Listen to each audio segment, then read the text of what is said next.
¿Cómo va? Acá Marisambar. Bien, hice un posteo para que me pudieran hacer preguntas, así que acá va. Primero saludarte. ¡Mua! ¿Cómo fue que te insertaste en el mundo de la escritura y por qué elegiste las novelas Lovecraftianas? Bien. Empecé a escribir en la primaria, cuando nos hacían, no sé, ejercicio, la vaca y esas cosas. Y ahí la verdad que empecé a escribir y me gustó mucho. Lo primero que hice fue cuentos sobre dinosaurios, porque amaba los dinosaurios, como verán, los sigo amando. Amaba los dinosaurios y hacía cuentos de dinos. Después pasé a lo que era el terror para mí, que era los extraterrestres, ¿no? Historias medio de extraterrestres, de cosas así. Yo leía también mucho R.L. Stein, y era como, bueno, más o menos el terror sobrenatural, ¿no? Pero cuando fui adolescente me pasaba como que quería saber más de ese mundo, más de los personajes, como que sentía que me quedaba corta, ¿no? Por ahí empecé a ir a un taller literario, me estoy regrabando, empecé a ir a un taller literario y ahí nos daban como ejercicios de escritura y ahí empecé a experimentar más y era como que digo, y yo quiero saber más de este personaje y demás, pero sentía que si no el cuarto se iba a ser imposible, ¿viste? Muy largo. Entonces ahí fue cuando dije, che, ¿y qué onda si pruebo con una novela? Y la verdad es que mi base de la novela eran las series que yo veía, que era como un capítulo donde pasaba algo, otro capítulo que parecían independientes, pero en realidad de a poco te iban llevando hacia algo. Y esa fue mi base para escribir novelas. Después obviamente eso se fue modificando, lo fui, digamos, cambiando, experimentando a cómo avancé. Yo lo que siempre consideré que escribir era fantasía oscura, porque eran historias de fantasía. Todas mis novelas, salvo dos, son de fantasía y fantasía oscura por el hecho de que son mundos oscuros, son personajes oscuros, las situaciones no tanto, ¿no? Pero una misma situación depende desde donde la tomes, desde donde la veas y demás, puede ser oscura o no tan oscura, ¿no? Cómo el personaje lo enfrenta, qué es lo que hace el personaje y demás. Sí, igual tengo una novela de fantasía, que no es fantasía oscura, que es Kitsune Kamatari. Kitsune Kamato es fantasía yendo hacia lo oscuro. Ya después, todas mis otras novelas ya sí son fantasía oscura.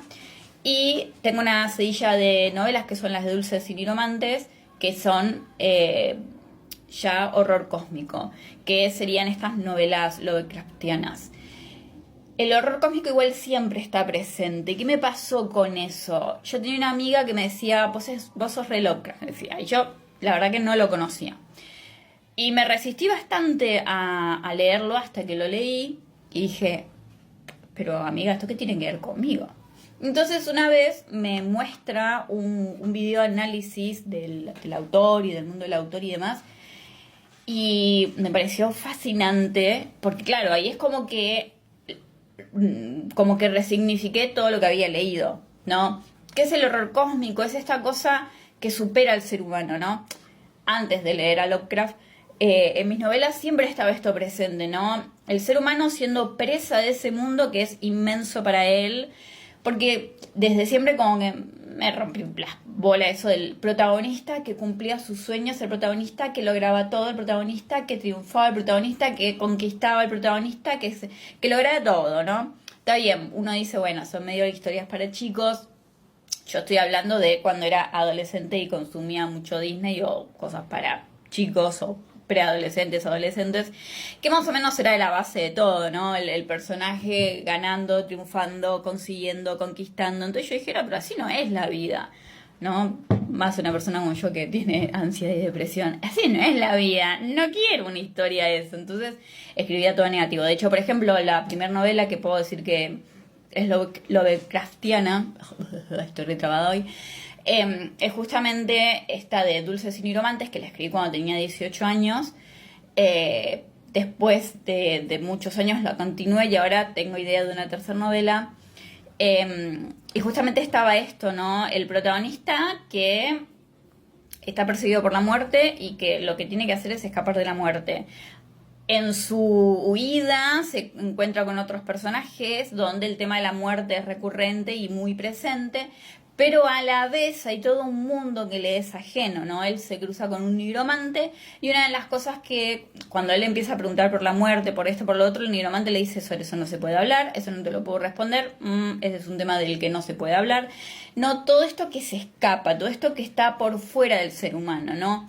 Fíjense que la mayoría de las historias son, bueno, el ser humano o el personaje, que puede no ser un ser humano, entendiendo y comprendiendo lo que lo rodea o eso, comprendiendo el sentido de la vida y todo eso. Bueno, esta novela va todo para atrás, ¿no? Como habla más de los tabú, ¿no? Desde los tabú experimenta con el tema de los tabú también desde varios lugares, desde lo que no se puede hablar a lo que se dice y no se debería haber dicho, a los blancos que van quedando, porque bueno, pasa algo, el personaje comprende, llega a comprender algo, pero después como que, pero, ¿no? La novela también juega mucho con, bueno, yo al escribirla jugaba mucho con, bueno, este es el mundo y estas son las reglas, ahora vamos a romperlas. Y así, a medida que me iban apareciendo reglas en el mundo, que el nigromante le iba explicando las reglas de ese mundo al protagonista, que en realidad el nigromante se termina volviendo el protagonista, yo dije, bueno, vamos a romper esta regla, y ahora esta, y ahora esta, y ahora esta.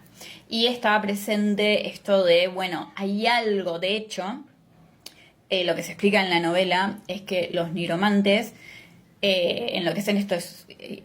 digamos, de la novela, ¿no? No es de nigromancia, de historia de la nigromancia, ¿no?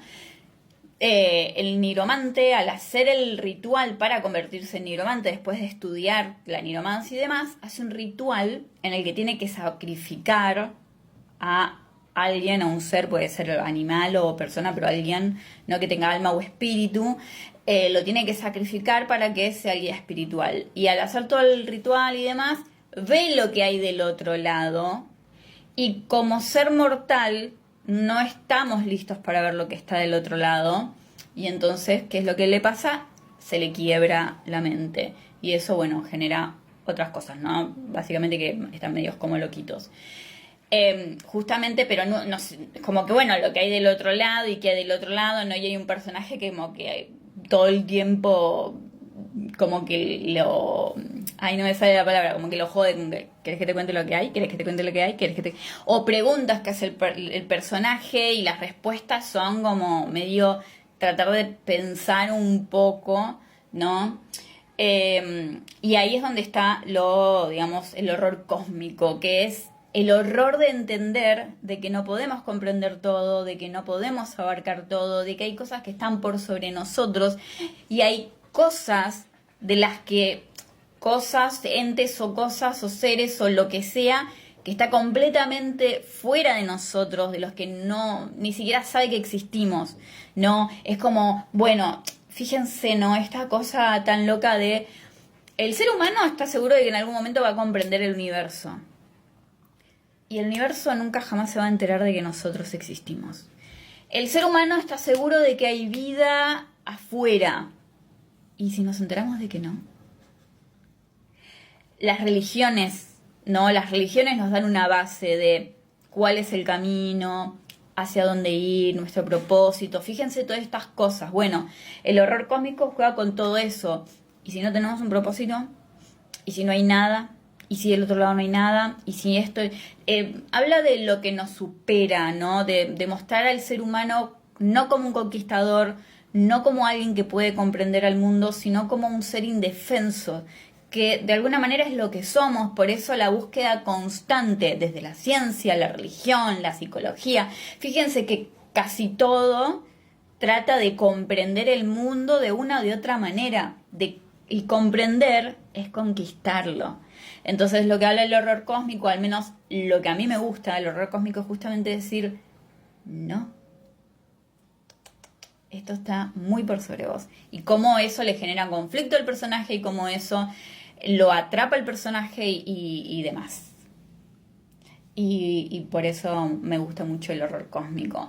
A veces va más a la fantasía oscura, que es esta cosa oscura de los personajes oscuros, y otro va más a lo existencial. Lo existencial en mis novelas, salvo en Kitsune Kamatari, va más hacia ese lado, al horror cósmico.